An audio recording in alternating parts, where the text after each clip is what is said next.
Of all the bands that have been discussed on this podcast in its 6 years, now we're going on 7.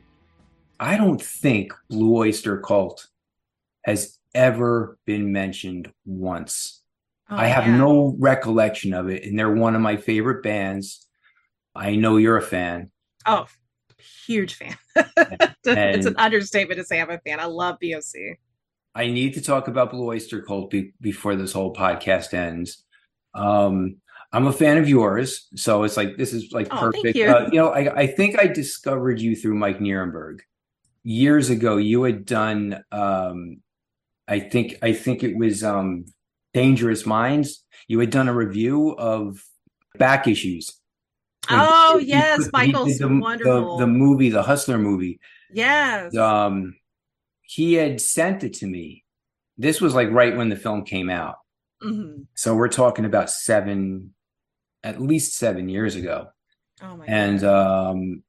Mike and I go back about 20 years, like over 20 years, actually. So I've always kind of supported whatever work he's done. And, anything he's got coming out, I try to get behind it in whatever way I can. And Oh, yeah. whatever his current project is, he's got a much bigger reach than I do. But whatever way I could, he's done this a few times with me.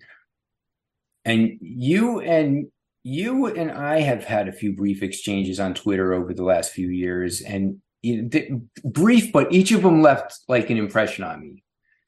I think back to we had a very brief exchange on Judas Priest like Oh, a year or two ago, and I don't remember if you wrote an article or if it was just some post of yours, but my whole life since I was like 12 or 13, I always tried to figure out what the hell it was that I loved about Desert Plains. And you wrote like oh. two or three sentences on Desert Plains. And I was like, fuck. Like I've been trying to say that for 30 years. You know what I mean? And I think I told you that. I don't remember what the exchange was, but Oh, God, I remember that post now. Yes, that was a post. So I do you eventually nailed it. I And need to like, do an article on Priest because oh my God, I love Priest and Desert Plains. Like the fact that that speaks to me so much because that song is one of my favorites. And just that, I think we were kind of talking about how just Point of Entry as an album doesn't. I feel like sometimes I'll hear fans kind of almost sort of bag on it. And I'm like, that's a great album. Like, I don't know why you would bag on that album. yeah, I've always tried to figure it out. I think what it was is like it's kind of like sandwiched between British Steel and Screaming for Vengeance, which are two much heavier records. Yeah. And um and they just kind of like really broke big with British Steel, I guess, in the US.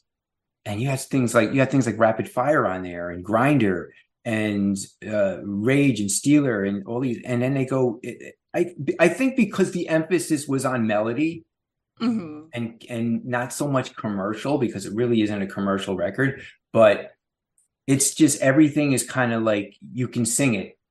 It has like a very memorable, catchy melody. Things like Turning Circles and Hmm. Solar Angels and whatever else is on there, Hot Rockin', and it's just heading out to the highway. It's a very catchy record, so it doesn't get enough love. Desert Plains is one of my favorite songs. Oh, Anyway, Rock Under Fire. I have the good fortune and the absolute honor to be joined by a brilliant writer and visionary, Heather Drain, as your page um, says, writer and yes. curator of cultural esoterica, cinema, and music. And while I would love to talk film with you, we're going to focus on music tonight. So thank you for doing this. Oh my gosh. No, thank you. It's my pleasure. And just the fact that before the intro even began, we were like getting to talk about Desert Plain and Judas Priest showing that a heavy metal band can do a love song and not be just sounding like the most MOR girl, I love you. Like everybody knows Motley Crue's Without You and all those awful sort of power ballads. Not all I of them are guess you're awful, right, though. You're but right. Holy shit. I never thought of it that way. I'm just like coming to this right now. Like it is a love song. yes, but That's it's what it like at its core, it's a love song. But it, yeah. it doesn't it doesn't come off like that. No, It because it's always it's it's heavy. It's still heavy. It's like It's got that priest heavy, touch and Rob's vocals but and there it's are some still nice little minor chords in there. It's like beautiful. and it's got like it's even got a little bit of like sort of sensuousness. There's that whole line about the engine roars between my thighs, and then you've got but then it's like, you know, to bring you love, and the whole image of desert plains and a motorcycle, and it's Rob Halford, the metal god himself. Just yeah, it's so epic. I mean, there's a It's reason why There's priests something would. in your descriptions though, like your choice of words, the not the energy that you put into it, but yeah, there's always an energy, but it reminds me of the type. It's like me trying to describe something. It's like you just pulled those fucking words out, and I'll give you an example. Like I want to read something to you. Okay. You might recognize it. I think you'll recognize it. But this is what I'm talking about, man. Like okay, let me find it because I put it here somewhere. All right. I don't know the artist, but I was reading it and it's just jumped out at me because this is the type of the language of this is it's like you're connected to the source. You know what I mean? You're right there. Oh. Patriarchy fuses the darkest of metal and electronica to create a nightmarish pastiche and pinpoint iris of a world filled with observers and creators, victims and predators, all the while blurring the lines between the supernatural and the all too real hellscape of our own culture and humanity. This is the kind of poetry and sound born of love gone rot, but not in the simplistic way of romantic relationships starting, stopping, and gasping, but the bigger ideal love. That view of a real-life existence operating in a well-mentioned bubble fed by bread and circuses, because the bigger picture can be as scary as it is overwhelming. Life is beautiful and sweet, but it is equally bloody and ugly. Thus, we are all not only living in the ultimate duality, but in fact, we are the ultimate duality. I could go on, but Oh, and this it's is possessing a beating heart and a soul only means your touch is as capable of pleasure and comfort as it is harm and damage. Comforting? No. But this is why we need artists like Actually to help cope and process the exquisite fucked upness of it all. We were separated at birth. oh man, it's so cool. Like I love the way you read that. I was like, man, if anybody ever needs me to like ever want audio books of anything, I'm just gonna hire you, Mike. I'm not gonna do it. I'm just gonna be like, I need Mike to do it. Oh, you know what? I really before we get into that, like let me another thing that you kind of inadvertently turned me on to was the first Bill Ward solo album. Oh, and now I don't remember if you could tell me where I found this. I don't remember where I read it. I don't know if it was Mondo Heather or if it was some archive of yours that you had online somewhere, but I had no idea this album existed, but it was something you wrote about, right? it was Correct me if I'm yes. wrong. Yes, it was on my original blog before I started my proper website. Right. And I need to put it on my website because I don't think I put it on the new website. I couldn't find it a second yeah. time. I was looking for it and I was like, where did I? And I saw this over a year ago. This is a while back. Yeah, no, I need to put that on the new because then I revamped my website and I need to put it on the revamped one, which is mondoheather.com. Plug. But no, yeah, we're gonna plug you throughout this. Oh, yeah. You already have like you seriously might have to be like my second manager or something. That's I can't manage myself. I'm gonna help you. But no, that means a lot to me though, because that Bill Ward album is I love it. Yeah, Along the Way is so good, and I just think gets so like overshadowed by the rest of Sabbath, and I love Sabbath. I mean, I think Black Sabbath are one of the greatest bands ever, but Bill Ward is such a mighty force, and that man could sing. Like anybody that's listened to Sabbath, and It's All Right.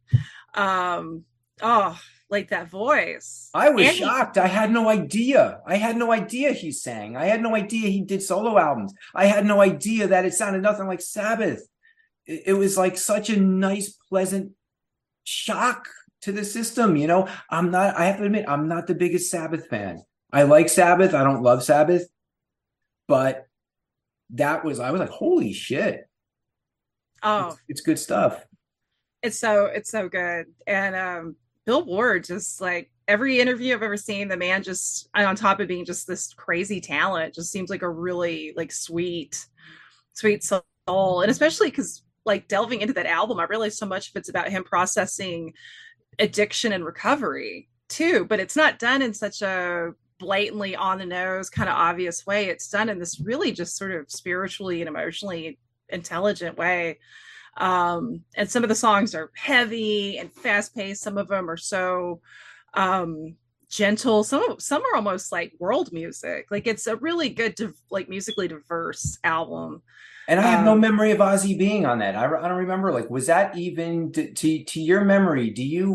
Was that a single, the one that Ozzy did?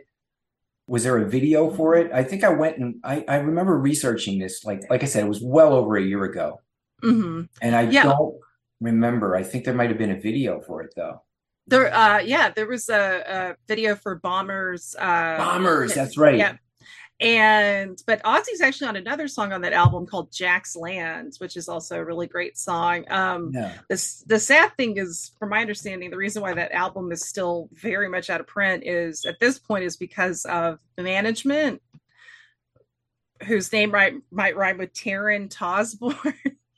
Yeah, yeah. Which is a damn shame because Ozzy's great on those songs and it's a great album. And what little I've heard off his new album, if we kind of reminded people how great Ozzy could be, seriously, let the poor man retire. Like we love Ozzy, just let him retire. The man has done his time. But and this is where I'll segue. What's fascinating is there's some bands though that are in that age, like that age range. Because Ozzy, I mean, started in the 60s.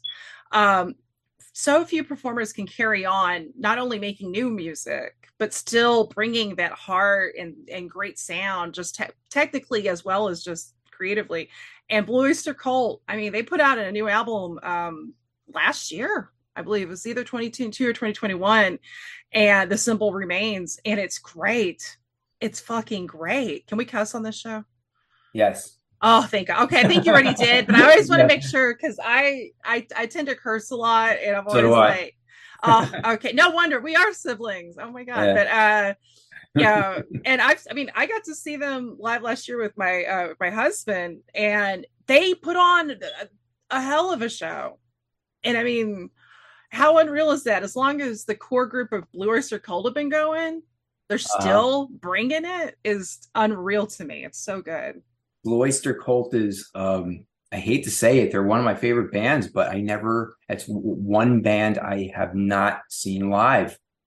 I've never. Oh, you need to, man. Oh, it is.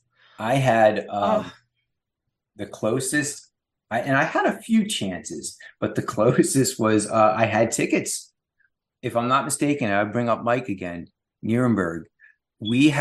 A bunch of us had tickets to see them and UFO. Oh, whoa. In 2004 at a pretty small club in New Jersey, in Central Jersey. And stupid me blew it off. Like I had no other excuse. I wasn't sick. Nothing came up. I didn't feel like going. It was just like, I do a lot of I don't buy tickets ahead of time for concerts. I'm like, I'll always pay a scalper in the parking lot. I've always been very spur of the moment. I've blown off concerts. I'm not I'm not proud of it because a few of them were really stupid mistakes that I ended up regretting. But whatever happened, whatever reason, I didn't feel like going out that night, and I still have my unused ticket. Oh, whoa! Yeah, I have to find it somewhere. Yeah. Oh man, yeah. That well, I will say they still tour, so your chance is not out of bounds at this point, and they're still 2022 still brought it still, and that was with having to sit through the worst opening act I have ever And I'm not going to say his name because he's more of a regional guy, and I to protect the guilty. But that was fucking painful. Like, and I'm including going to open mic nights. Heather, you have to conjure up the Lester Bangs in you and just Oh, be honest. I can't. No, you I've don't have to actually. say. Don't tell me who they are.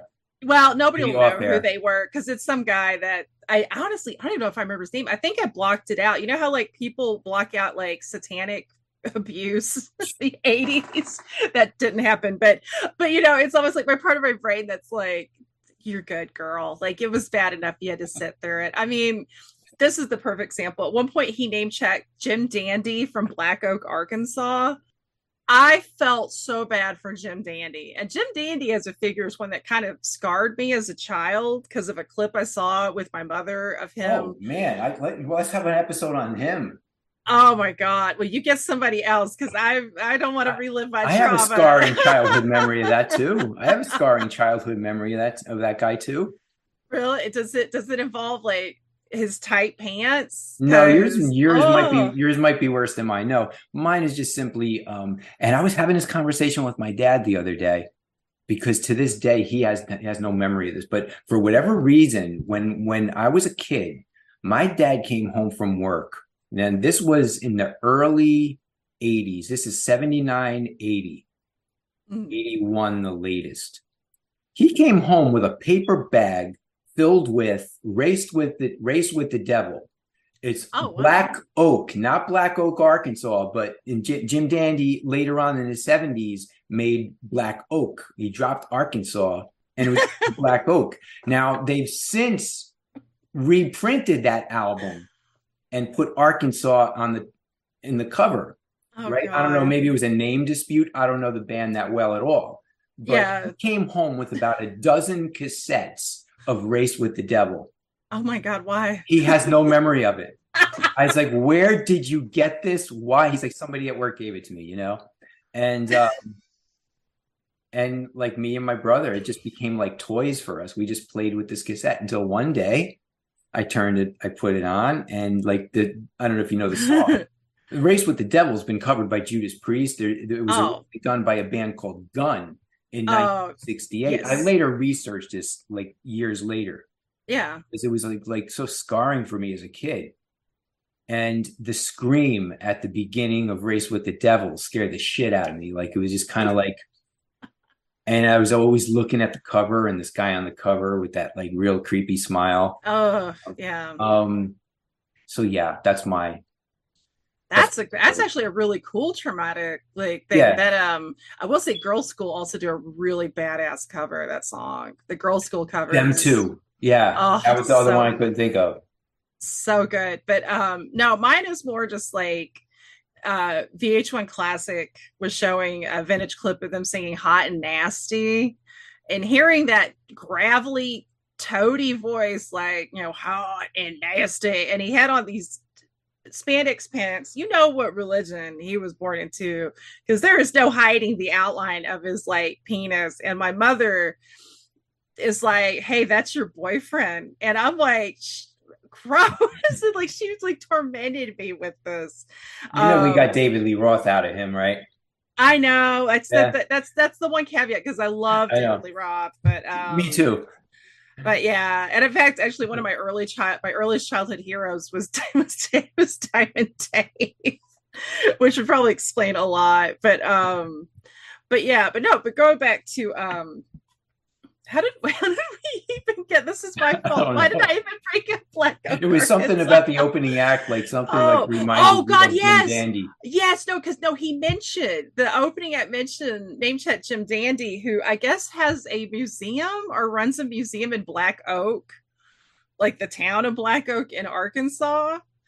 And I've never felt worse for this man. And I'm not a big fan of Black Oak, Arkansas at all, but oh my God, because this opening act was, and he sang Night Moves, which is literally one of my least favorite classic rock songs ever, like the Bob Seger tune, and hearing some god-awful Memphis ass baby do that song was terrible. Like, I mean, it made me feel bad for Bob Seger. I don't like being in that moral place, but it was all worth it to get to BOC because they brought it down. They killed it. They're always so good about changing up their set lists too.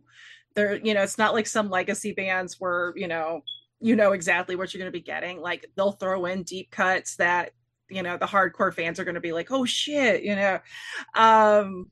and for being, especially because no, it's not the original lineup because Alan Lanier passed away a few years ago. So, and I know both Bouchard brothers have been out of the band a long time, but you still get Buck Dharma and Eric Bloom, who are two of the founding, and the other players are great, including Richie Castellano, who, oh my God, that guy can sing like an angel and shred like the devil. He is amazing. Like it's you definitely will get your money's worth going to see. Yeah, I haven't paid attention to what their schedule is, if they're doing dates anywhere around here.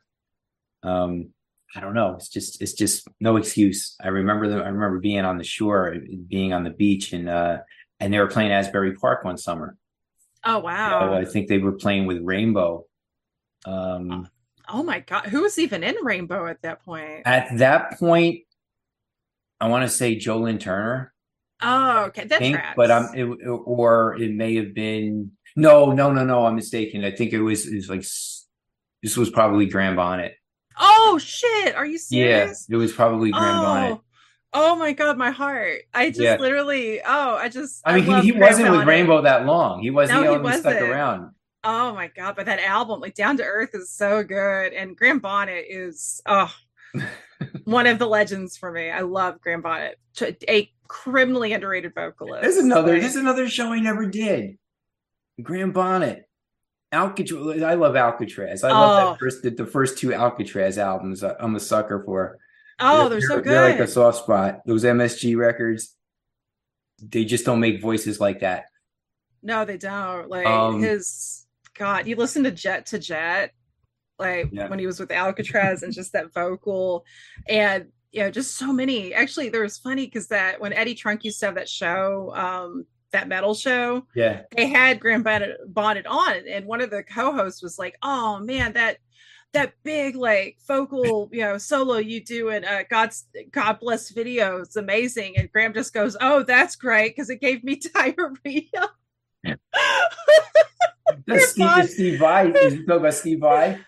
Like, no, he's talking about because it's that blah, like that long extended note when he's singing the chorus, and it's just funny watching him sing it live because he was horrible live. He was just like he could not hit his own notes. So I was like, oh, why couldn't they not lower the keys?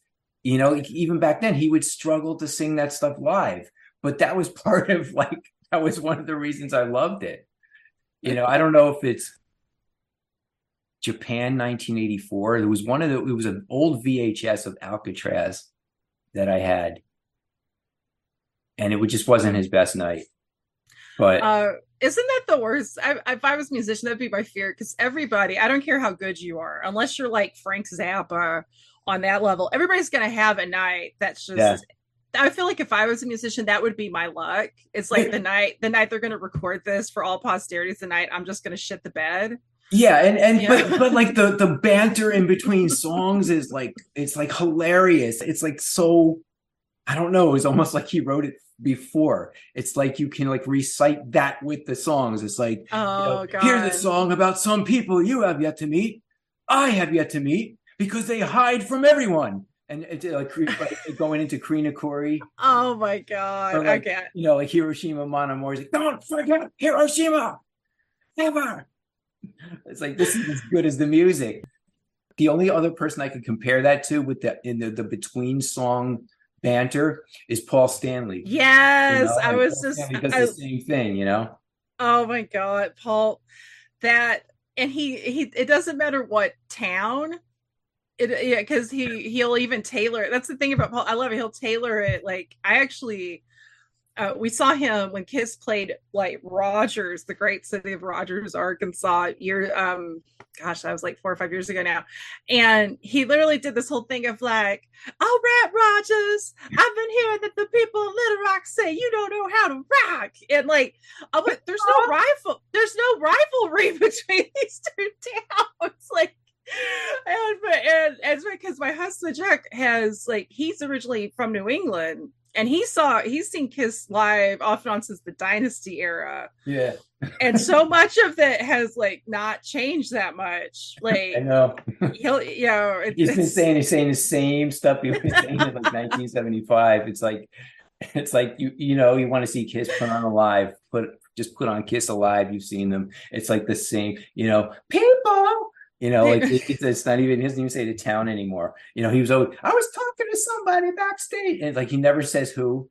He was always just talking to somebody about Arkansas. Like he yeah, comes into Arkansas. I was just talking to somebody about Arkansas. yeah.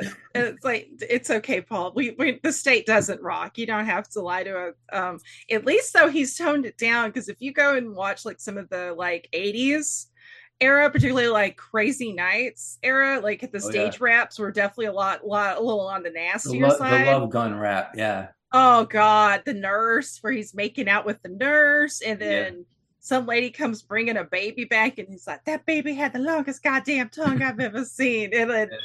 And the worst though being if you if you ladies get tired of standing, you got a place to sit. Pause. On my face, yes, Paul, we get it. We Yeah, get it. You yeah, love pussy. We get it. yeah, Calm yeah. down. Like Jesus. Now he's like And all embarrassed of that.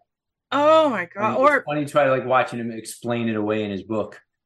yeah, or poor Eric Carr. Like the worst one is he's like, is it? I can almost quote. God, this is sad because I did see the show a lot. Yeah, I know you ladies look at Eric Carr like he's a little boy, but let me tell you, he's all man. Holy shit, you remember stuff I forgot. Like, I was at those shows too, man. holy shit, that's 87. awesome. That was my senior year of high school, 87, 88. Oh my God, I'll say this though, like the cringier. I mean, some of it that wasn't the best era for Kiss musically, but Oh, those shows when they play the older songs are still like Kiss were still like really like a great live act to see. It's just oh it's like, yeah, it was but if they always start fun. singing Crazy Nights, you can go to the bathroom. Yeah, there were a few bathroom songs in that set list, like because they were basically like doing the same set for like 3 or 4 albums in a row, where they Mhm. just like take the new songs out and replace it with the current new songs. They Yeah. would do like three new, and it was like the like 13 song set list with like 45 minutes of talking and then guitar solos and the drum solo and the bass solo, and then talk about ripping off your fans, man. Oh God. Well, to quote Ace Frehley, in the great Tom Snyder interview, when Paul's like, "Oh, people leave our shows crying," and Ace like, "Yeah," they're like, Yeah, "Oh, I spend all that spent all money. that money." Spend all that money. Oh my God. But which I don't think anybody's ever left saying that at a BOC show. Probably partially Yeah. because BOC still are playing club. Yeah, I mean, but they're not ripping off their fans. Like that's kind of the injustice of it all, the way where like Kiss, when's the last time Kiss released some truly great music, like new music? Well, that's a sore spot for a lot of Kiss fans. Kiss fans are the worst. I'm a first generation fan. I've been into them since 1976 when I Right was on. 6. Yeah. So I'm allowed to say, we're allowed to say this stuff. We're fans. We buy their Yeah. stuff. We're allowed to. All right. I think the last great album was Music from the Elder. And I'm in the Oh, minority because so many people hate that album. I love The Elder. Thank you. No, people, And so and many they're people love wrong. Creatures of the Night. I'm not a fan of Creatures of the Night. I think it's overrated. I don't dislike it, but I just think it's overrated. I think The Elder's much better. That's just me. I'm weird. Oh no, The Elder. I when people bag on The Elder, I always almost want to be like, have you really listened to it? Did you really listen to it with an open mind? Because they're, come on. Ace's song Dark Light. That's a great song. And he even does the guitar riff to Jaws opening it. I mean, Mhm. come on. How can you not love Ace Frehley And doing that's the the one dun, that dun, dun, dun. Lou Reed wrote that with him. And Yes, which and makes it and even better. talk about fly on the wall. What I would have loved to have been a fly on the wall in the studio when Lou Reed Yes, was with Bob Ezrin and Kiss in the studio. same. Like he had come, like they said that he was there for like a week or something. Mhm. You Oh know, my. Well, and it's like the almost like an unholy convergence of two of my interests because I mean, Lou Reed's one of my art saints. And yeah, I love solo Lou Reed. I love, of course, the Velvets, but I also, I love Kiss. I don't love Kiss unconditionally, but I do love Kiss. And I think Kiss sometimes tend to get very, like, as huge as they are, weirdly, I think musically underrated because a lot of people just kind of just look at the gimmicks or the latter day stuff and don't realize, Yeah, like, no, Kiss, like, when Kiss are great, they're fucking great. That's a great rock band. they were. I was obsessed with them between 1976 and 1979. And I mean, a lot of that I owe to Ace Frehley. His solos. I can't imagine those songs without those guitar solos. They're Yeah. songs within the songs. But you know what always pisses me off? When Paul's like, they love to tell this story. I'm sure you know the story. Mm-hmm. They love to remind people, especially Blue Oyster Cult fans. Yeah, well, we started off, we were opening for Blue Oyster Cult, and we opened for them on New Year's Eve. And then the next year, they were opening for us. They like to brag Ugh. about that concert where Blue Oyster Cult opened for them at the Nassau Coliseum on Blue Oyster Cult's home turf. What was like your first I don't want to say first impression, but your first like encounter with Blue Oyster Cult? Like where, like Mhm. how far back can you remember, like can you remember your first encounters with them?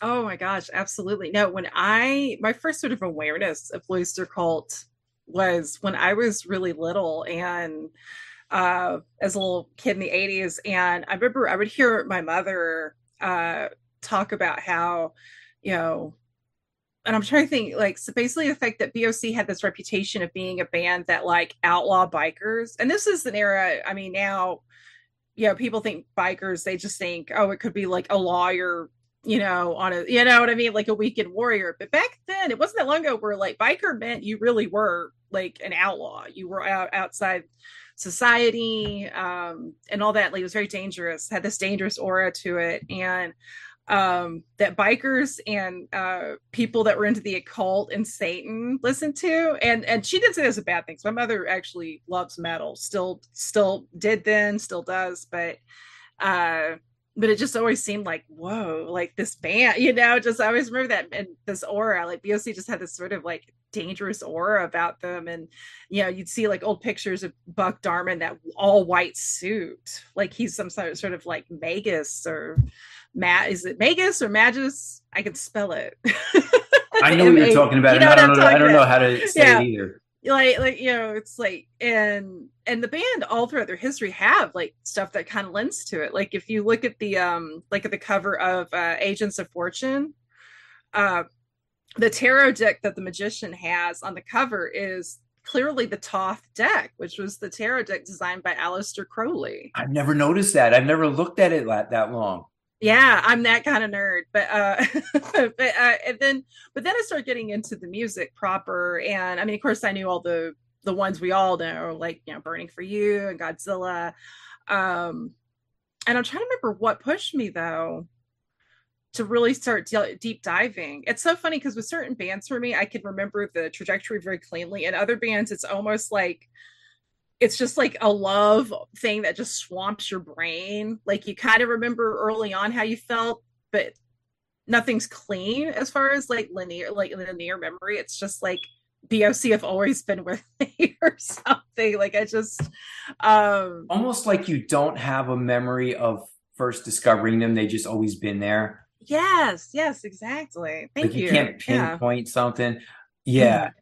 I said that to Joey Mollen of Badfinger, the guy in the guitarist of Badfinger. And like Oh I wow. have like I don't remember playing their records. I don't remember that. I was like saying like Badfinger was always there. They Mm-hmm. were always there. I have like my earliest memories, their music was always there. And I don't know how to describe it.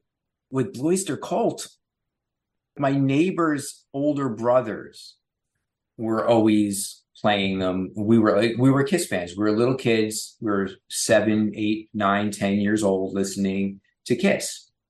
and we would sneak into the bedroom when the older brothers weren't there and look at their records, and they have these Blue Oyster Cult albums and Oh, Led right on. Zeppelin. And but I like, before getting into them, and I guess I didn't realize this until like maybe into the 90s, that when I was younger I had this impression that they were bigger than they actually were, if that Mhm. makes sense. Like I thought that they were like huge, like Led Zeppelin and Pink Floyd, and they were on an arena level for a Mhm. few years there.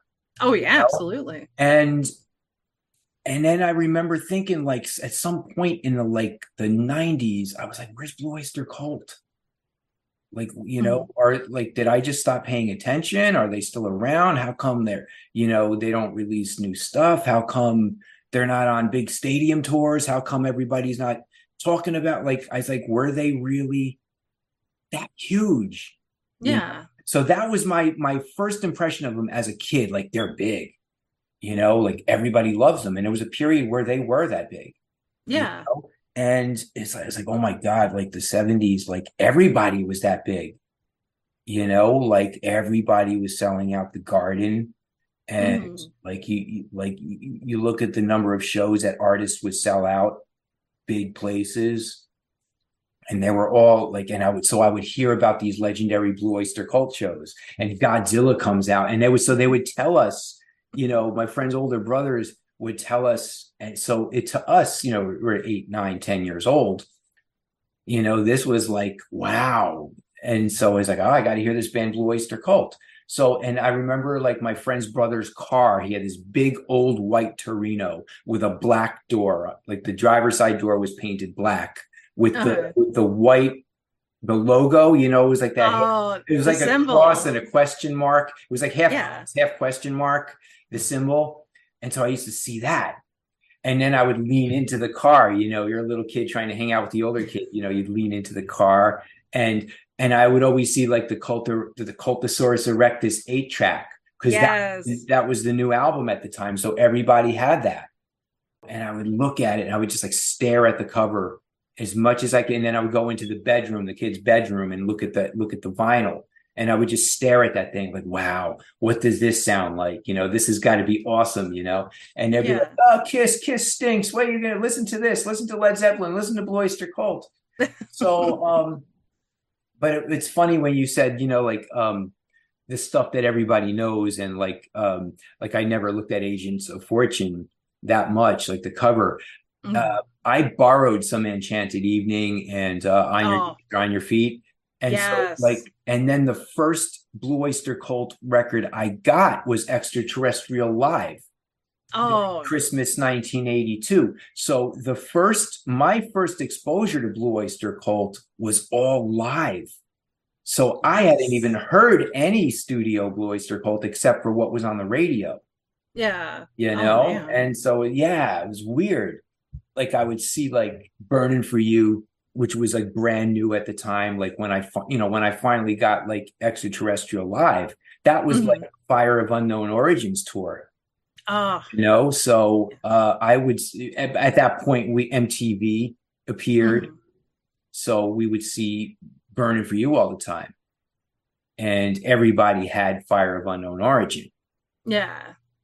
But it wasn't until later that I went back and because I went through metal. I went through a metal phase, and later on I went back and got the CDs of the studio albums Nice. later than Yeah. vinyl. Most of my entire experience with Blue Oyster Cult as a kid was live. There's I nothing wrong with remember like that. the live version of Joan Crawford scared the shit out of me.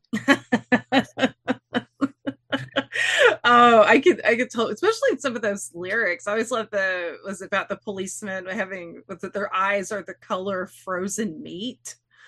Like what Yeah, the fuck? yeah, yeah. Holy crap. You just brought that memory back. I haven't thought about that in years. Yes. And that video was actually one of the early music videos banned from MTV was the Joan Crawford one. Yeah, I didn't know that. Yeah, because I guess the whole image of sort of these like schoolgirls. At one point, it appears they have definitely murdered a guy and may have drank his blood or cannibalized him a little bit. And I guess that was just, and there's a great shot where one of the girls just smiles and her teeth are all bloody. And that was, I guess, just too much from TV. You have But like all these, you have a lot of factoids on MTV. I, It's like things I never knew. Another thing you like a little slightly off topic, really quick. mhm.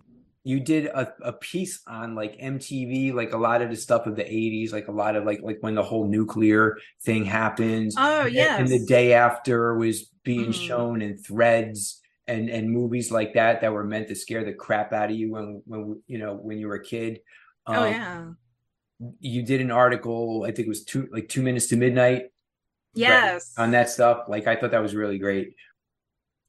Just like speaking of MTV, I remember one day an ad appears on MTV Mhm. for the new Blue Oyster Cult album, The Revolution by Night.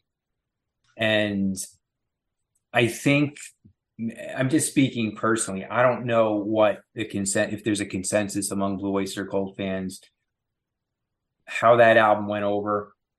I don't Mhm. remember if it flopped or what happened, but like that was like, and maybe it was just me getting into metal.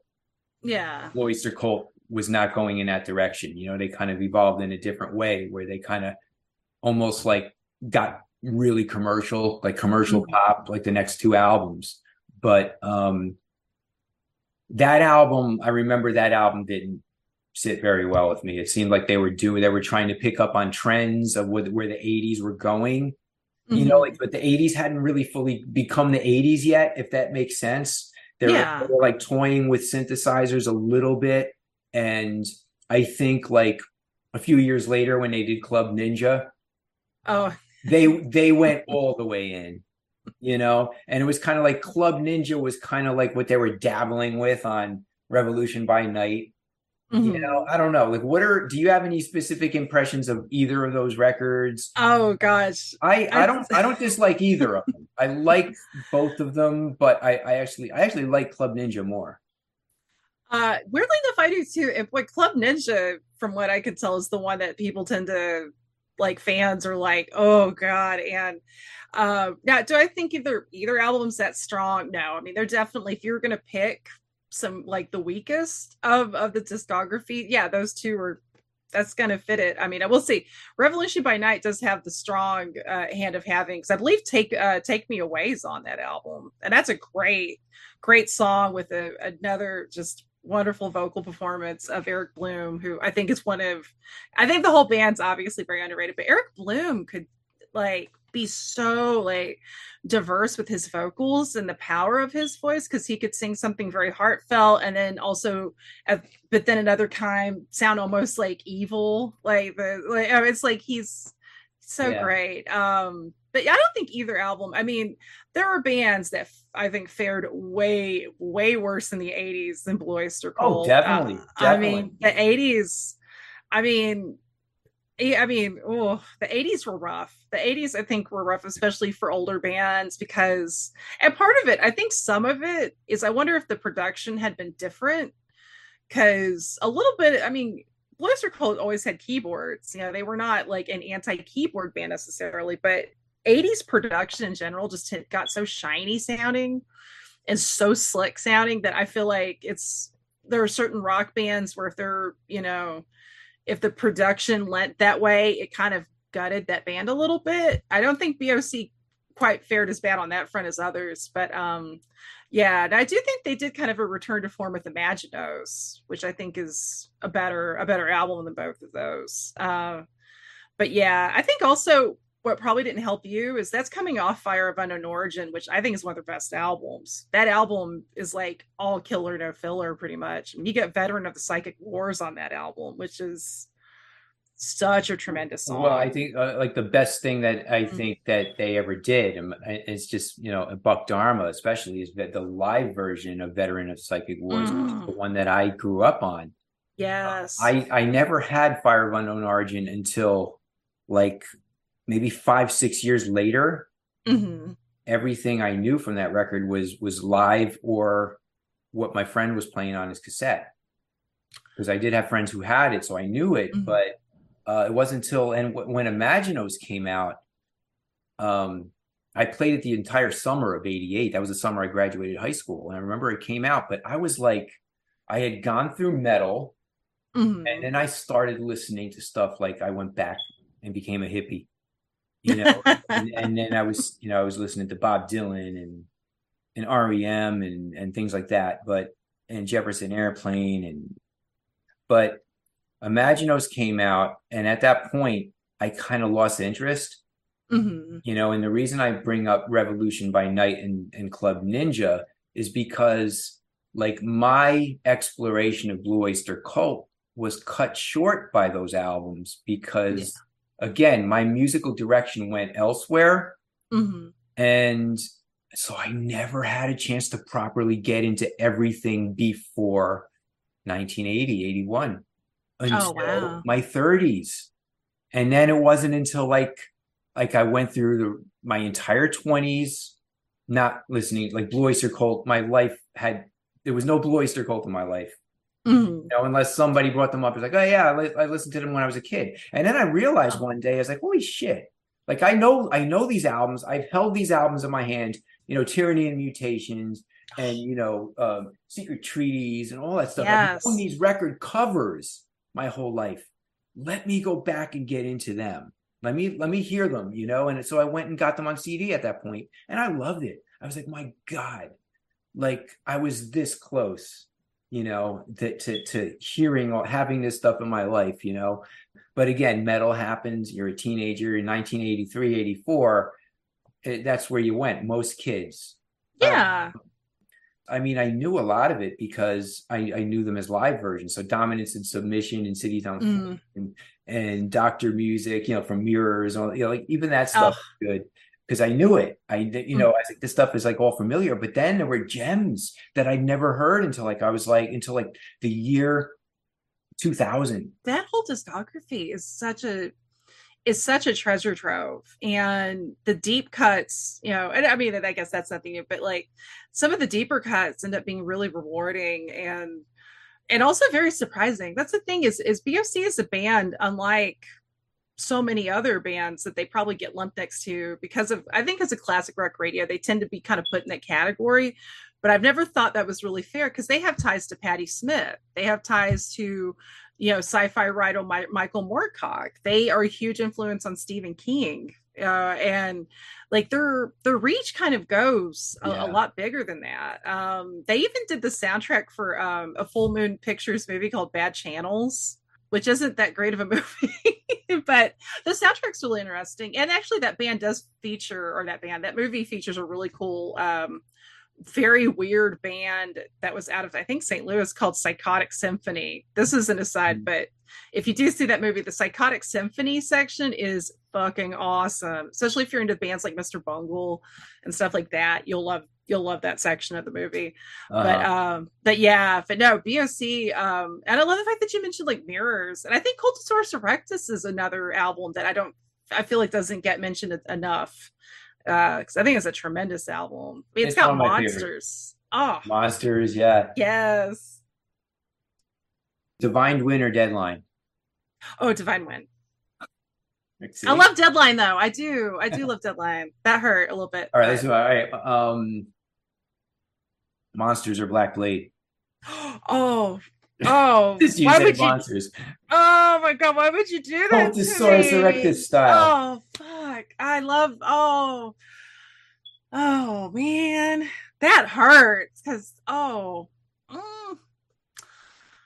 They're my uh, babies. I can't I know. choose between my babies. I'm gonna have to, oh God. Okay, Black Blade.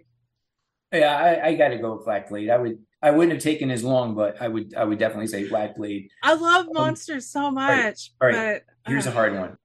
Secret Treaties or the first album?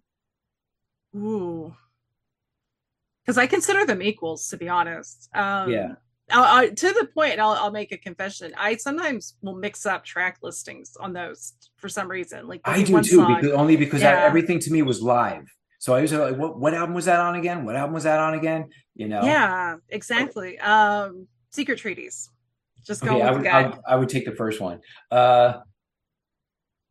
Joan Crawford or Vera Gemini. Oh, Joan Crawford, 100%. I'm not a big fan of Vera Gemini. That's actually one of my least favorite tracks off of Agents of Fortune. Yeah, I love Patti Smith for the record, but that one, that one Patty's in my true. favorite artist. That's Yeah, no, yeah. Patty's legend. Like, but that one in True Confessions, I always tend to kind of skip past a little bit on Agents of Fortune. I don't hate anything on that album for the record, but Yeah, there's just yeah. songs I would rather get to. Um,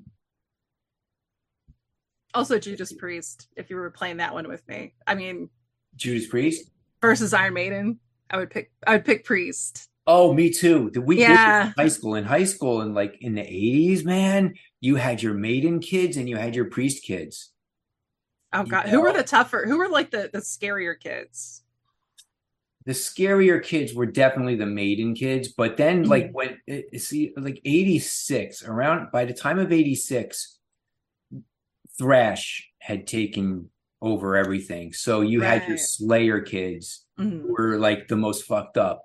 Like nobody messed with the Slayer kids, because like nothing was heavy enough, nothing was fast enough. Everything just became like this band's faster than this band, and this band Yeah. is heavier, and this band is more satanic. And it just became like to the point where everybody started just like totally like ripping on Priest and Maiden for being posers because they didn't play as fast as Slayer and it wasn't as dark as Venom and it was and it everything just became like the Slayer fans took over like all within the course of the year. Like 86 begins with like the big metal acts, basically Priest and Maiden, Mm-hmm. and Ozzy turning all colorful. They got their synth guitars.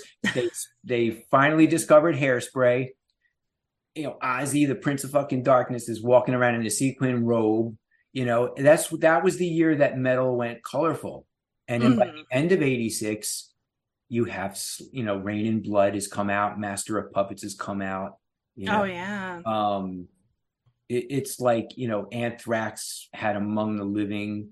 Everything just went in such a different direction that Mm-hmm. the stuff that was big and the center of everything just a year or two before was now metal became divided. The fans were just like they overused words like poser and like what Manowar would call false metal, Yeah. and it really became about that.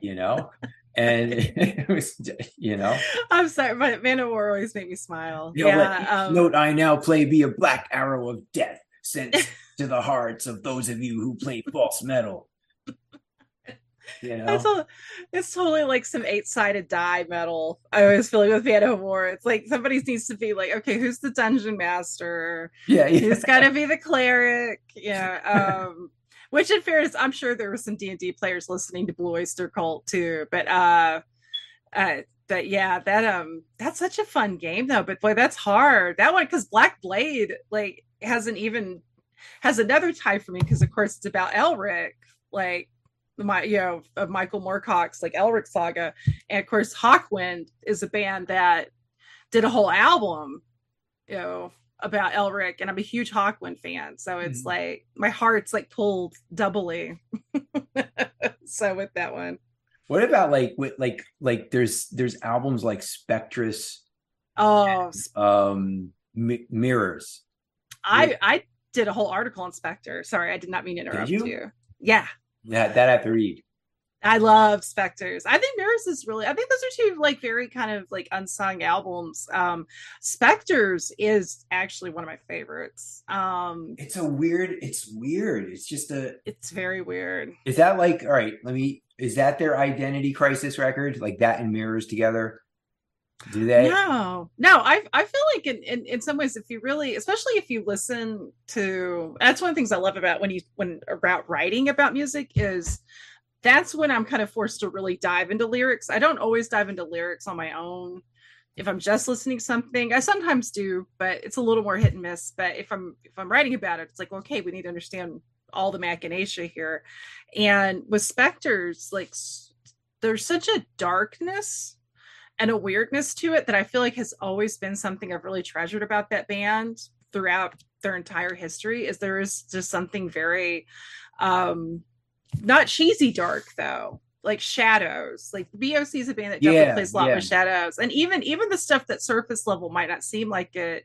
Because there's like a song on there called "Going Through the Motions," which I don't know why that wasn't a single, because that song would have been perfect for radio. It's a great, catchy, seemingly upbeat song, but then if you break down the lyrics, it's a nasty kind of almost mean-spirited song about like hooking up with the groupie, and it's so cynical and sad. And yeah. the fact that they were willing to kind of plumb that depths at that point in their career where they're still a very huge band. And it's not this cheesy shit like, oh, I'll love you forever, baby, as long as you touch my dick. It's not like Right. that where a lot of those bands were Yeah. like it's just straight up being kind of almost like too honest and too raw. But if you don't listen to the words, it just sounds like, like, yeah, we're going through that. It has like this almost poppy sensibility, but you just scratch a little bit under the surface and there's something else. And plus that album has 2 songs about vampires. I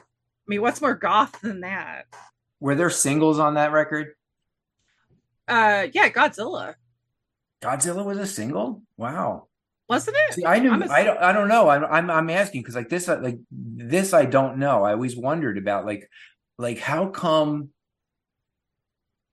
I mean, maybe it was, maybe it wasn't. It just didn't go anywhere on FM radio. Oh wow. I feel like I've heard it on the radio. But granted, I wasn't I hear it now, like over the past right. 20 years. Did you not hear it? Because honestly, I was born in 1980. Okay. So I wasn't, so All I right, so don't, I'm 10 years older than you. Okay. So yeah. all right. So I in 80, that was the year Cultosaurus Erectus came out.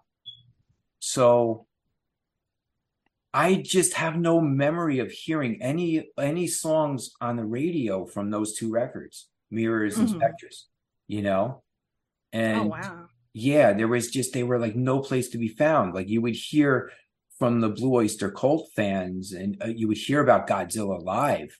That was part of the legend of that group. Right. Like when you went to see Blue Oyster Cult, Godzilla, and this was before all of like the big stage theatrics of heavy metal.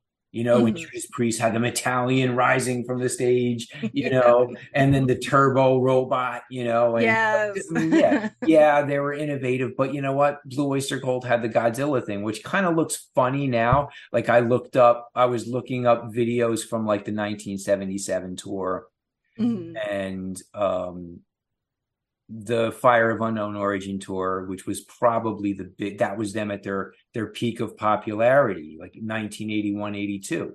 Mm-hmm. That was their, commercial peak, where they were selling the most concert tickets, they were selling the most albums.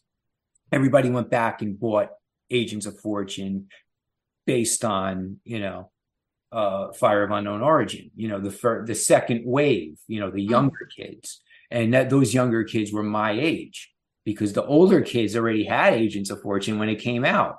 Oh, Know? okay. So Yeah. we were the little kids there now in middle school discovering like, wow, there's this band Blue Oyster Cult, hello, they've been around for 10 years, uh, I guess it was kind of like the kids when there were kids, and I don't know if you can believe this or not, but there were kids when Lick It Up came out and Kiss took the makeup off.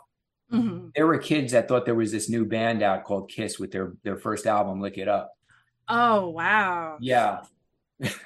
Oh man. So yeah. That's a great album though. So good for them. They picked it.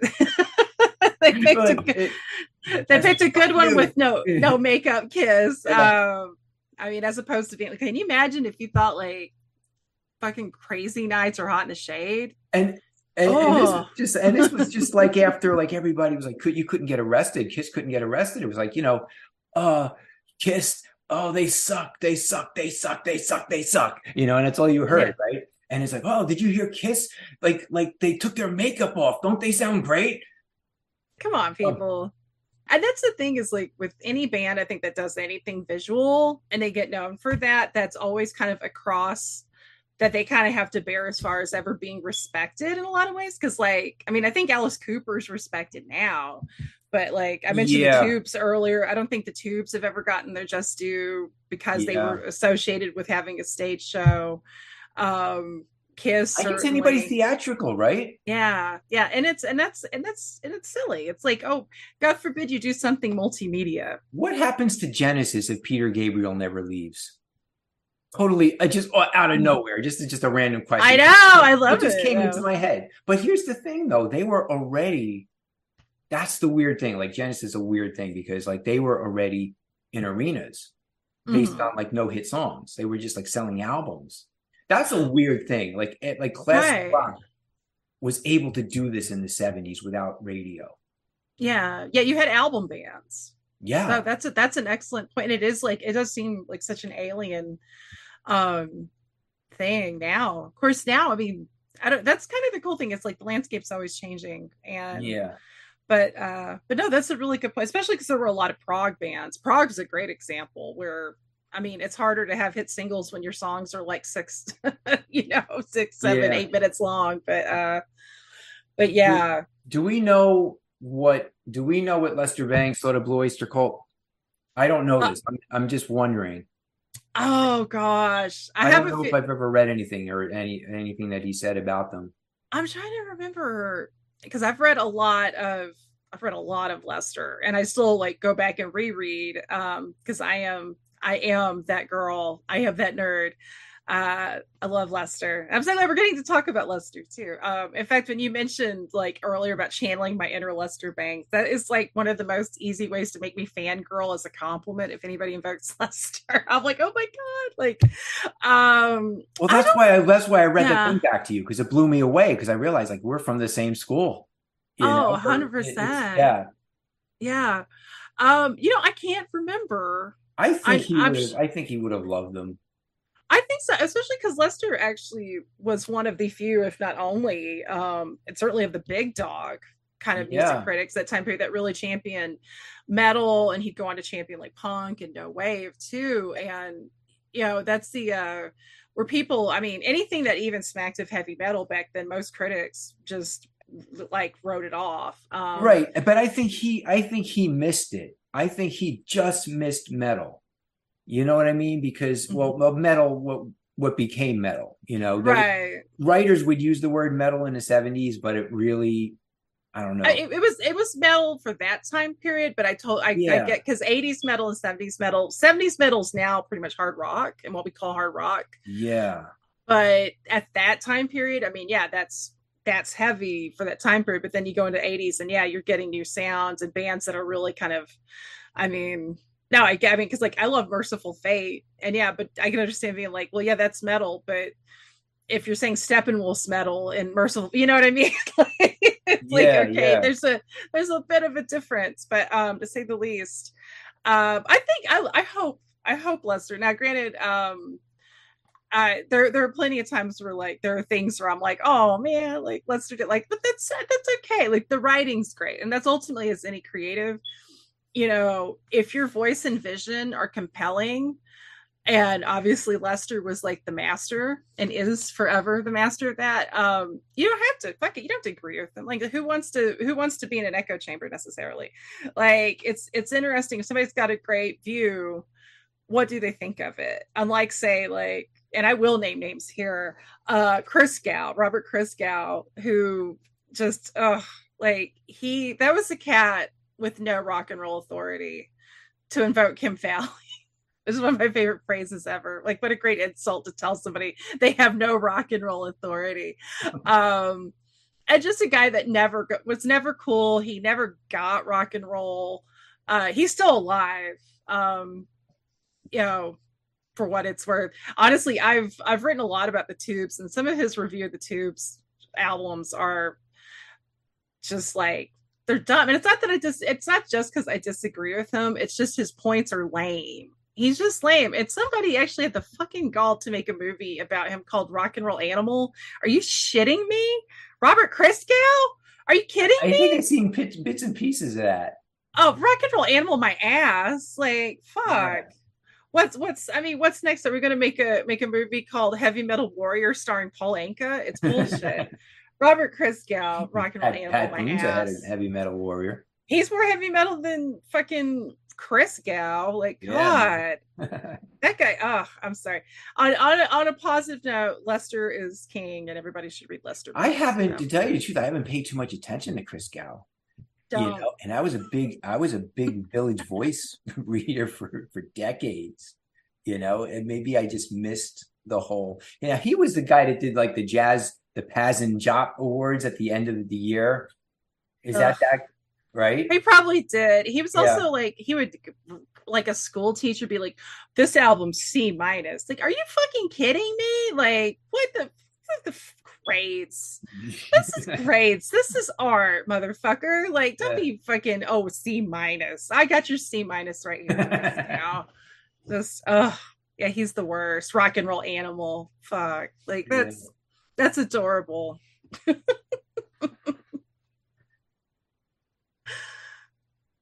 I read like a lot of stuff today. Like, well, that's not true. When I read stuff today, it just seems like it's like paid advertisements for albums, kind of like what Rolling Stone was doing while Lester was still alive. Yeah. Make the band look good. This is great. It's very one-dimensional. On the surface, this is great, very formulaic, structured, no honesty, no challenge, like no humor, no sense of humor at the expense of the art or the artist, like any of those things that you would get in Cream or anything that was, that had anything to do with Lester or Robert Duncan or any of those guys. Oh man, I'm so glad you mentioned Robert Duncan. I love Robert Duncan. And have you read his book Loudmouth? I talked to him on this Oh podcast. shit. Well, you know what I'm downloading after this. Oh man, that's so cool. Are you saying I get to be on the same show that Robert Duncan was on? Oh my goodness. He's a trip, man. He's he's amazing. Love him. And he's like a vampire. I can't believe, like, how did that guy write for Cream? He looks amazing. He looks so good. Yeah. He looks better than Chris. He looks better now than he did then. Yeah, he looks great. He's totally got like the Heartbreakers, like polka dots on. I always think of like Johnny Thunders with that. He mentioned that last week. He was just like, man, he posted a picture of himself on Facebook. And he's like, yeah, man, I got the polka dot shirt back. I said, yeah, that's from the first leg of the Loudmouth tour. I remember that. I was like, man, we only did an audio interview. And I talked to him on the phone. And I didn't see him. I wasn't doing Zoom yet like this. So we were just talking on the phone. I was like, yeah, I know we did a phone interview, but I'd like to think you were wearing that polka dot shirt while you were talking to me. Oh, he was. He was. Just like, because like he was like that summer, it was like the summer of 2020, and he was like wearing that shirt for every interview. And he did a reading with Three Rooms Press. Like that's his publisher. And so he did like an online thing. Now, every time though, I love the polka dots. I just keep expecting him to be like, have some story about Walter Lure, like it's totally just like such a great New York, like punk look. I always think about like Lester, for somebody who like by the 1980s, he kind of had this thing like rock's become irrelevant. How would he survive the 21st century? He had already expressed his disappointment in the way rock had become like just another commodity. Like you figure corporate rock peaks around 76, 78. Record companies are overextending themselves because of that, right? They start spending millions more than they should have spent. By like 79, like you start hearing like the industry's in decline. The summer of 79, you have records like Bad Girls and Ring My Bell at the top of the charts, and all these disco songs at the top of the charts. The industry does an about face, and like out of nowhere, they hit the brakes. Disco's dead. This is the knack. Here's My Sharona. Fuck you. Disco's dead. Here's new wave. Just like that. And like Lester catches on to that instantly. I heard an interview with him that he did with what the hell's her name? Oh, was it Sue Matthews? Sue Matthews. Yes, yes, yes, yes. Yes, yeah. And he's just like ranting about like who gets to decide? Who are these people that decide? Like, who Yes. just says that disco is dead and this is new wave? And like new wave is going to be big. He was ranting about sticks, like who are these people? You know, um, Oh God. but I remember it. That's the weird thing. I was in like the summer of 1979. I'm 9 years old. Okay. I was like going from third grade to fourth grade. And we went back to school and the kids were going, "Did you hear? Disco's dead. Like there's no more disco." Like people used to wear shirts that said death before disco. You Yeah. know, they had this big Comiskey Park thing in Chicago where they blew up the albums, they blew up a bunch of disco records. But it was just like, as a little kid, you're very impressionable. So you're like, "Oh, did you hear? They said disco's dead." Like, really? Like how did it die? Was it killed? Was it murdered? Like, I get, what do you mean disco's dead? Like I heard it on the radio. But Lester, he calls it out immediately, almost as fast as it's happening. Yeah. And there's times when I think about it and I get kind of sad for the things that he missed, that he didn't get to see, and he wasn't around. Like Oh. he kind of like just missed MTV's explosion, that second British invasion that happened in the early 80s, you Mm-hmm. know. Live Aid, like he would have had a ball with Live Oh Aid, my God. Can you imagine? He would have had a Oh, ball with Bono. oh, He was like, because he was very anti-rock star, he didn't yeah. think that the star system should exist in music the way it did in Hollywood. Oh Yeah. God. Can you imagine him reviewing like Rattle? Was it Rattle and Hum, the concert film? Yeah, yeah. Oh God, where Bono. Oh, this makes me cringe so hard, even just thinking about where Is he. that the one where they go into Sun Studios or something and they Yes, jam with BB King, I think? it's totally like a Yeah. Spinal Tap moment. But no, but he opens the film before they like cover Helter Skelter, and it's like, "We're taking this song back from Charles Manson and giving it to the Beatles," and it's like, you dumbass, that's not how any of this works. But I always like to think that when Skinny Puppy sampled Charles Manson singing part of Helter Skelter in their song Warlock, that Skinny Puppy was taking it back from the Beatles and giving it right back to Charlie, like just as a fuck you to Bono.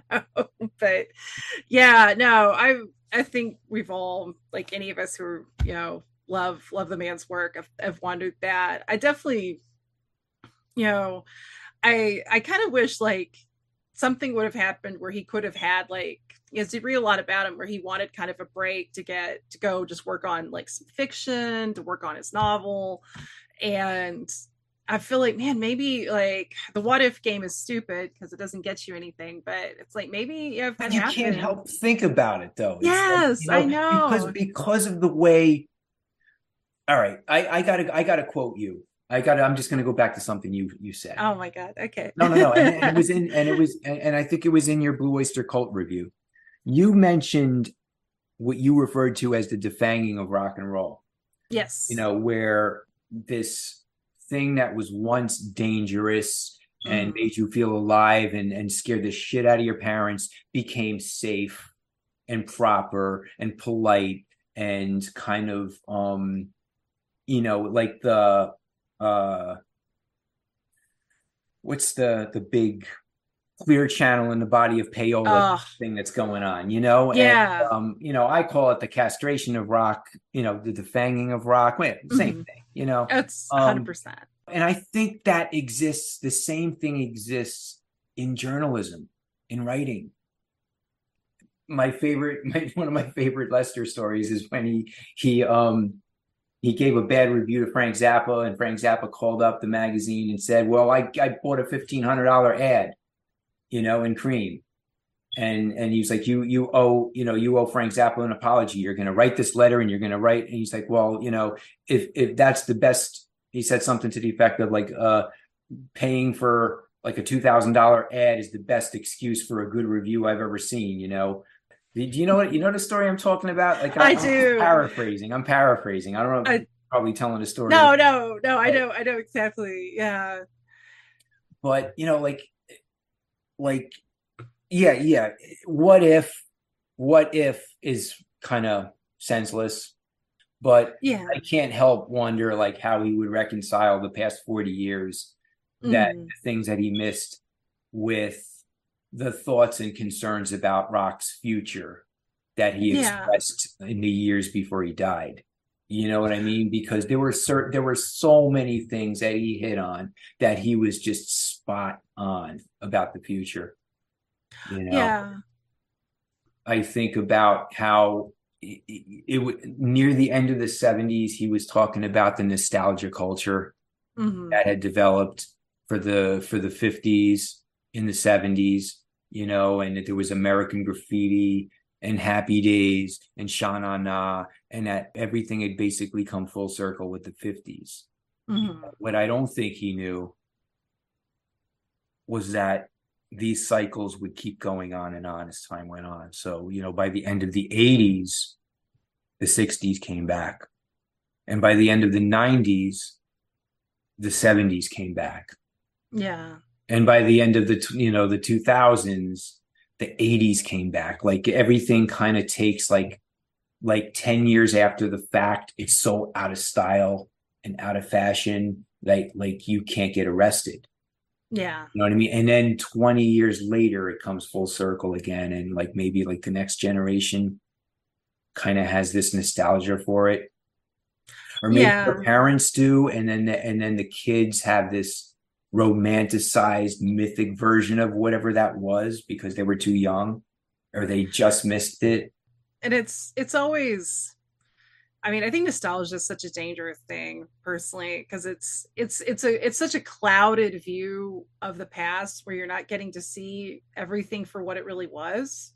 Yeah. And I think there's a difference between like visiting or learning about, because if something is new to you, then it's new. Yeah, like you can listen to a piece of music from the 20s, and if you ever heard it before, that can expand your mind in such a cool way, and I love doing that. And you can revisit something that's familiar to you too, but there's a huge difference between being like, I'm going to listen to this Pharoah Sanders album from the past, and then I'll listen to, you know, we mentioned patriarchy earlier, you know, or we'll listen to Spectres, or, you know, we'll listen to, you know, Hanoi Rocks, or, you know what I mean? Like you listen to things past and present, but the problem with nostalgia is there's this like almost attitude of, well, things were better then. And that's bullshit. That's a lie. Don't ever buy it. Especially because, and every generation does this, where they're like, well, we knew what good music was, you kids. And it's like, you know, there's always that element, and every fucking generation does See, it. we're seeing it now. Oh, We're seeing it happening now. But and you're right, every generation, but we've only seen like one or two generations do it in terms of modern pop music, like the rock mm-hmm. era with Casey Kasem, called the rock era. Right. Yeah. So right now it's like the baby boomers, and now it's like Gen X, who have become, Gen X is now in their 50s, you know, Yeah. 40s and 50s. And we're the ones saying, oh, it was better then, you know, not necessarily you and me, Right. but it's like our generation and the baby boomers, you know, like our parents' generation, who the entire rock market is based on 25th anniversary box sets, 50th anniversary box sets. Everything is just box sets. Like every album that like any artist over 50 is putting out is most likely not music, but a box set to commemorate the 25th anniversary of this, the 40th anniversary of that. We sold it 40 years ago. Let's sell it again, but with, you know, you know what I mean? And it just Yeah. seems like, you know, all of the artists that are selling out arenas and the stadiums and, you know, the biggest, like all the biggest draws are all artists over the age of 60, you know, it's all like the entire rock model has been based on nostalgia. And I don't know to what extent he saw this coming. I don't think he really had any clue what was coming, you know? I Oh think because God. Lester always contemplated that question of, can rock stars do it in their 40s? And he encouraged it. You know, he was like, yeah, man, I think the Stones should play into their 60s until they just like keel over and die on stage. If an artist can do it in their 50s, sure. You know? Yeah. I mean, and now the Stones are pushing 80. Oh God. It's crazy. I think the thing that makes me sad is like there's parts of that are bands that are either like where there's like no founding members touring, or there might be one founding member, and or even a guy. It's like it starts getting to the point where like this isn't, I mean, because I think like the most famous case is Foreigner. Yeah, I was just gonna say. Yeah, because half the time Mick Jones, like, who I think is the only retained member left of the original lineup, half the time he's not even on that stage. So whatever people are paying for it now, but one could argue, are most of the people going to see them? Do they give a shit? Are they hardcore fans? Probably not. They're going there to hear Cold as Ice.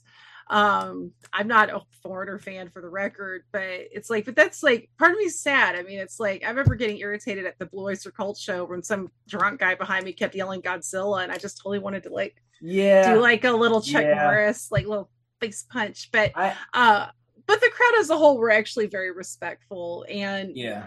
the thing I respect about bands like Blue Oyster Cult, or another band, this is, is like the Flesh Tones, because they put out a new album 2 years ago. And that album, that's a band that keeps getting, like, they've always been great. They keep getting better. There's a band out of the UK, Shriekback, that have been around since the early 80s. They just put out a new album. So I love seeing these bands that are not using a legacy to just rest on their laurels. Like the Stones haven't done a new, I mean, what was the last actual new album of like original material they did? Was it Seal Wheels? No, they had a few after that, but it's been a good It's been a almost few. 20 years. Yeah. And Like I mean, Steel Wheels, Voodoo Lounge, Bridges to oh, Babylon. you're right. There There might was be a reason why I forgot some.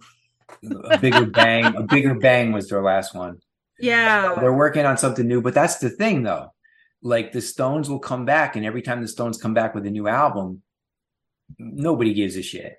Nobody No. cares, that even live, nobody wants to hear the new stuff live. It's the pee break song.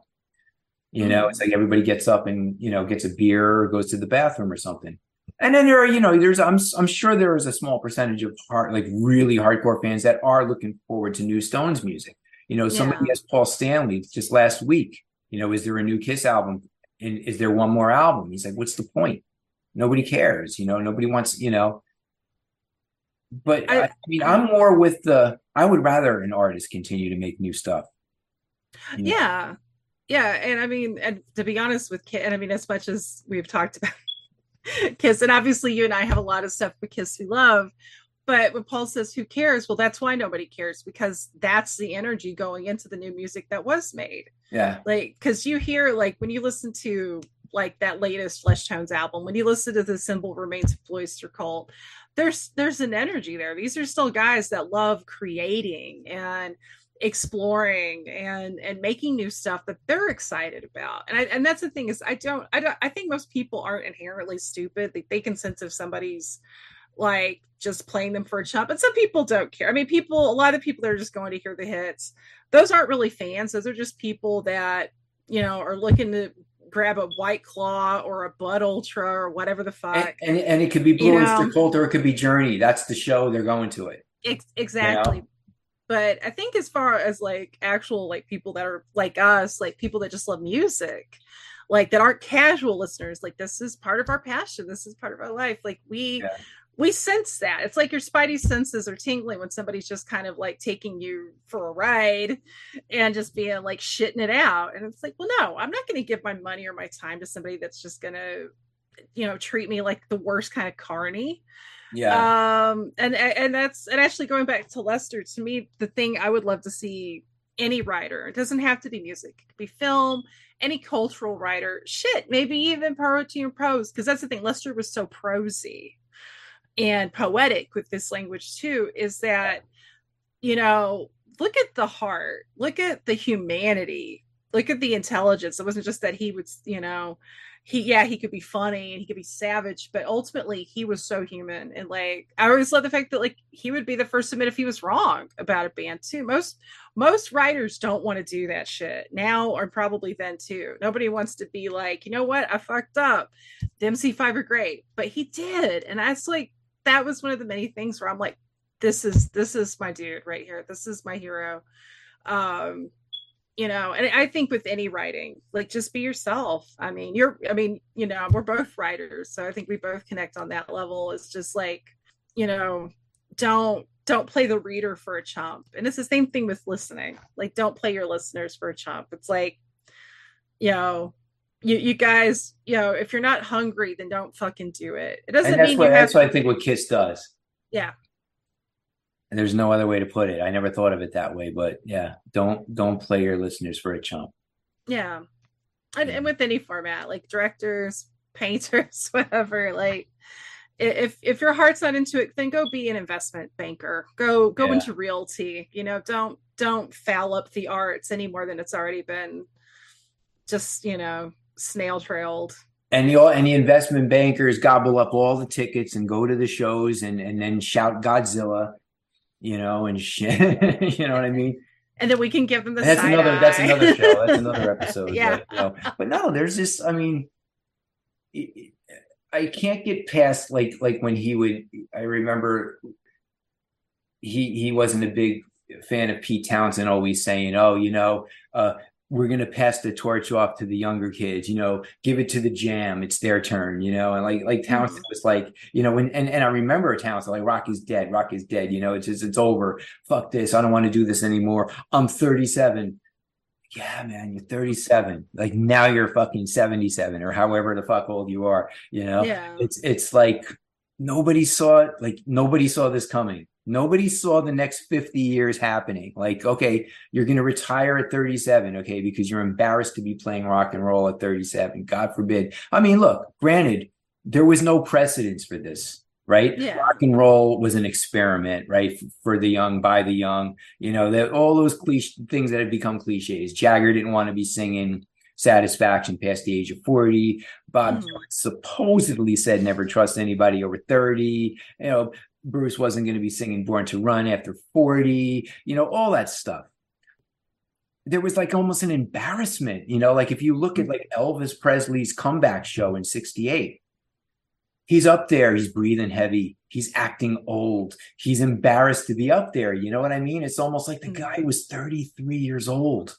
Yeah. 34. So young. It's like but there was no precedence. There was no like, there was like, people got older in their minds a lot quicker back then, I think. Oh, God, absolutely. No, and so, I mean, I always say the Stones are now the template for what's possible because there's nobody else doing it that long. Paul McCartney's still out there, but these guys are either 80 or they're pushing 80.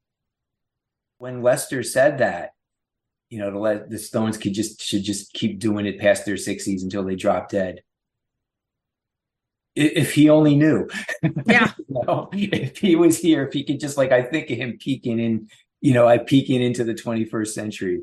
Yeah. If you could just bring him back for a day,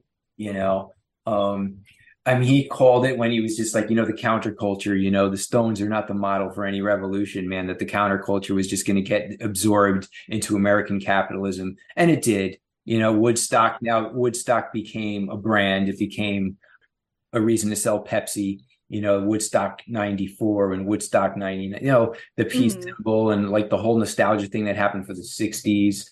The cycles of nostalgia. Again, he I don't want to say he prophesized it. He was just being observant, I think. The lack of new ideas, which I think is, he was always, the bands that he loved, like the Velvet Underground or Patti Smith or the Talking Heads or anything he was like none of these bands are about anything. There was some sort of a theme, their reason for existence, I don't see that happening now. No ideas. They're the examples of a few popular acts is kind of testimony to everything new is old. It's and that definitely applies today. Well, listen to this band. I don't know how many people come up to you and say, listen to this, listen to this, listen to this. Well, what's good about it? Well, it sounds like this. It sounds like Led Zeppelin. It sounds old. It sounds like this reminds me of this. This reminds me of that. So I think Lester even then was seeing like a lack of originality. Yeah. He was like seeing a lack of vision. I think people must know I'm cranky or something because I don't have too many people that are like, listen to this. They're like, Where's oh, Heather God. Drain? Heather Drain's going to shoot this down. And I'm sitting there with my arms crossed going, I don't like it. But no, I think I will say this. I think it's easy.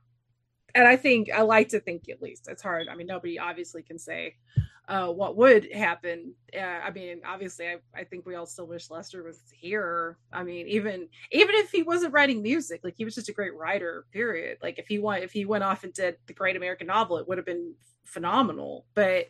Um, but there's always something good going on music wise, and it could be from a band like Blue Oyster Cult doing a new album. It could be from a band that's brand new. And the thing is, like, the biggest thing that's changed is access, because payola, like you mentioned it, and it's perfect. Clear Channel is like payola. Well, I was quoting you. Oh, was it? Oh my God! Oh, how egotistical of me! But no, but again, there was as I was saying, there was a reason I pulled that quote, because I connected with it. This is how I feel, man, and yeah. Oh, thank that was quoting you, and when I said that. Oh my gosh! Well, thank you.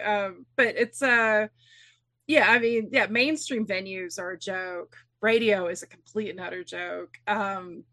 But you have to work harder. I mean, it's weird because, like, with the internet, we have more access than ever in ways, or than we've ever had. But at the same time, because so much data, you really do kind of have to, like, hunt and peck a little bit for it. But there is always great stuff out there. I always try to encourage people, like, don't ever become like what you're like the previous generation is to you. Because I've heard people, like, in our age group, I've heard people in their 30s like say, are already bitching about, the younger it's like, what are you talking? Are you talking about the fetuses? Like, what do you mean the younger generation? But also, like, we're all too young to already be parroting this archaic line it's like, to me, it's offensive. It's like you're telling people younger than you to give up.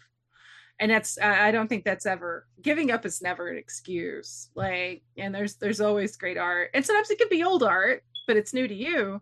And sometimes it's going to be some band you find on Bandcamp, that is brand new, super independent, but you hear them and you're like, fuck, I love this. This is like, I would love more than anything to, like, be that, like, nothing grabs me anymore. I'm not anti new music. No, but I play devil's advocate on this podcast a lot. Mm-hmm. One of the underlying, I don't want to say it's become a joke, but like the whole rock is dead. They've been saying rock is dead since 1959. Yeah. So I mean, I've always taken that line, and okay, rock's dead. Let's see why it's dead. Who are the rock stars of the last 20 years? What are the big rock albums of the last 20 years? Do they stand up with the stuff in the 70s and 80s and the 60s and all that stuff? When I think that, like, the only, and correct me if I'm wrong, I always challenge people, when I think that they're the only guitar riff, the only famous guitar riff of the last 25 years is Seven Nation Army. Mm-hmm. like one guitar riff to come out of the entire 21st century so far, because it's so universal. Everybody knows it. Not everybody knows Jack White, but they know that sound. They know that riff. Yeah. They may not know it's a rock song, but they know what it is. There was a time when you can have dozens of these riffs come out of any single given year of between 1965 and 90 something. You know what I mean? So I've played devil's advocate. Doesn't mean I agree with it. You know what I mean? But it's like, where am I going with this? So I'm always like, yeah. So, all right. So old is good because, like, in a sense that, like, I would love to be that grabbed by something new. And I'm always saying, like, and the younger people, I'll be like, okay, tell me what's hot. Tell me what's good. Turn me on to this. Like, what are you listening to? Yeah. Let me hear it. And I listen to a lot of new stuff. But like the stuff that I really love, like I'm in the cleanup phase right now. Like I'm in the cleanup years where I go and like I discover a lot of old stuff that I maybe didn't listen to. Mm-hmm. I didn't, you know, like the first 50 years of my life didn't hear. It took me like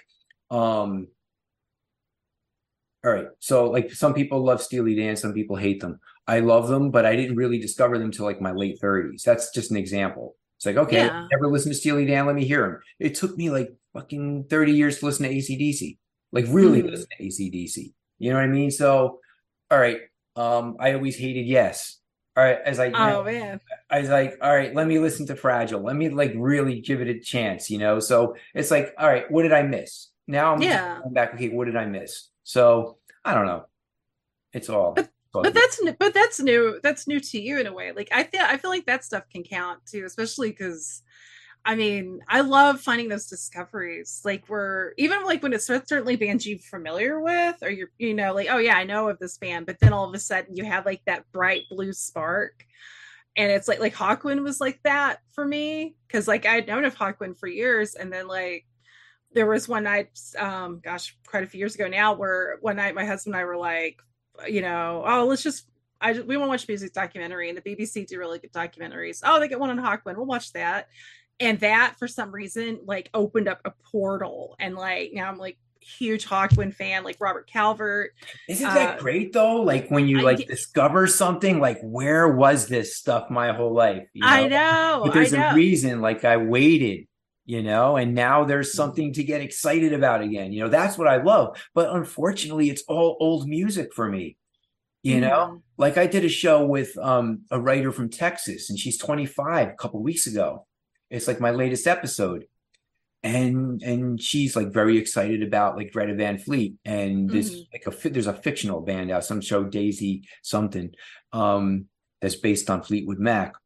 And Oh yeah, yeah, no. she loves new music, and she's like totally excited about it. And I'm like, I wish I could feel that again for new music, you know. And I'm open to it. I'm not this Mm-hmm. naysayer. I'm not like, oh, you know, my generation's superior to everything else, you know. Like, let me hear it. You know, my ears are always open, but it's always the old stuff, you know. Like once a year I discover like some like at least three or four great things that I love, like Alice Coltrane. Last year, Alice Oh, Coltrane was my most played artist of 2022. oh hell Oh, yeah. you I mentioned love Pharoah that. Sanders, that thing she did with Pharoah Sanders in like, you know, like 1970. Um, uh, there's always good stuff out there. There's so much good stuff. Yeah, Oh, well, no, that's the and I love that. I mean, I think it's important um with discovering stuff that's actually like chronologically new. It's like anything else. It's kind of like love. It has to be a little on the organic side. Like you have yeah, to I mean, I try to seek new stuff out too, but I also just kind of let it filter in. But I'm also kind of like you're at least more open to talking to other people and be like recommend stuff, because I'm like so like a lot like not a lone wolf. That sounds terrible, but I'm just like where is my, you know, where's my tuning fork taking me? But there obviously there are people, but it's like the handful of people I would actually be like, hey, what are you listening to, that I would actually do that are probably pretty small, just because most people I talk to on a day-to-day basis, like locally, most of them just listen to kind of like regular stuff and aren't really like music driven. You know, it's more just like whatever's popular, or you know, it's just not my scene. It wasn't my scene when I was, you know, when I was a kid. It's not now. I mean, you know, so I don't know. But no, I I know think the people you're talking about. yeah. You want to hear music snobbery at its finest? Listen to my episode called 10 Songs We Can't Stand or something like that. It was Oh, like 4 years yes. ago, man. I talk about those people. Oh my God. No, I so you get it. And it's like the one I really can't deal with is when people, and somebody actually, I heard that somebody said this recently, like at my day job, where they asked her, oh, like, what are some of your favorite bands to listen to? And she's like, oh, I don't really like, she's like, there's music I listen to, but I just listen to what's on the radio and don't really pay Yeah, attention yeah, I to love it. those people, man. Oh my God. I'm like, there's What was your favorite song? I don't know. I like that. Like I love the Rolling Stones. Oh, what's your favorite song? Oh, I don't know. What's that song they have? You Can Start Me Up. that really, You could so, start. Oh so God, yeah, I to me, it's just like, wow, like you have it. I don't mean to be a snob, but I'm just like, it's like a human that's equivalent to the only like, way I could put it though. Like we're oh, snobs. it's It's okay, no, Heather. We're snobs. where I prefer to think of it as No. passionate. We are passionate people Yes. because people like, it's just weird to me when people don't have any Passionate passions. snobs. Like, That's a I mean, great name. that's a band name. Passionate snobs. Yes, or a Oh, zine. there was no. Is there a band called Passionate Snobs? No, but there should be. That's my knowledge, at least. There might be. I'll say that now. We'll find one. Passionate Snobs. Oh my God, I love that. Yeah. No, but there's there's like we were going through our and I'll wrap this up in a few minutes because I know we're like really pushing. Holy shit, it's like Yeah, 2 hours. we have been shitty chatting, my Yeah. friend. I'm gonna edit some of this because there was just like left turns that I took that just where I was just like talking shit. But where was I going with? Yeah. So like songs I can't stand, and there's like, like one of them is Moni Moni.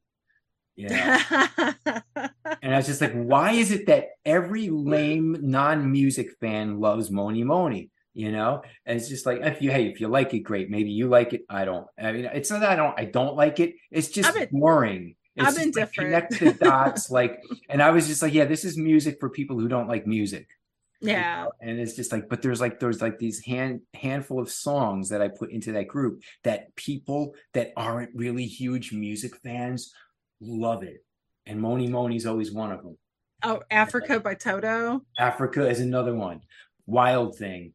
Oh God. Yeah. No, if I never hear Wild Thing again, it's I'm fine. Unless it's like the Sam Kinison one is funny. So anyway. Rock Under Fire. You've been listening to the Derrico Drain Comedy Hour, the afternoon drive time show. Derrico Drain. The alliteration was great. Oh, that is we totally are like the shock jocks from hell over here. I have the always enchanting Heather Drain, Rock Under Fire podcast. Is there any place where can listeners go to find out about you or anything you're working on or any future projects? Is there anything? Is it Mondo Heather? We have to plug this. We have to plug Mondo Heather. Thank you. I absolutely shamelessly encourage you on this endeavor. Yes, you could go to my website, mondoheather.com. I'm also on Twitter and Instagram under @MondoHeather. And I even have a Patreon, which I know this is going to shock and amaze everybody, but it's under @MondoHeather. So any of those venues work as far as keeping up with my projects, article work, podcast appearances, random musings. Occasionally I'll probably gush about my dog, and because I've become that person. And yeah, so please check me out if the spirit moves you. Excellent. Thanks again. This was awesome. Oh no, thank you. My pleasure. This was awesome.